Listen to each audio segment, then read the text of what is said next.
The overall goal of the following experiment is to investigate spatial working memory in rodents and assess their learning and behavioral strategy.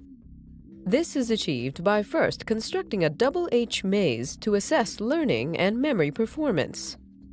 As a second step, animals are habituated to the maze environment prior to behavioral training. Next, animals are trained daily in the maze using an egocentric learning paradigm in order to develop a habitual response. Alternatively, an allocentric paradigm may be utilized to develop a place response. The final step is to assess the animal's learning strategy in a probe trial in which their starting position is altered and the pattern removed.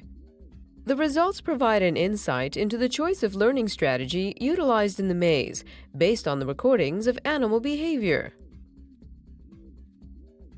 The main advantage of this technique over existing methods such as the 8-arm radial maze or the Morris-Water maze is that it can be rapidly acquired in as little as 2 days, and it allows the experimenter to direct the type of strategy that is to be learned by the animal.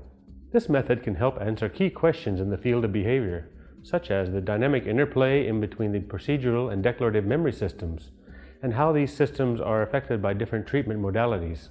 Demonstrating this procedure will be Dr. Richard Pinnell, a postdoc from the Laboratoire of Neuroelectronic Systems.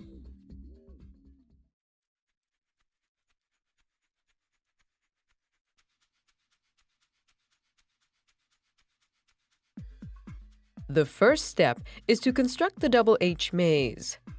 The maze consists of a central alleyway intersected by 3 parallel run arms. Each corridor is 20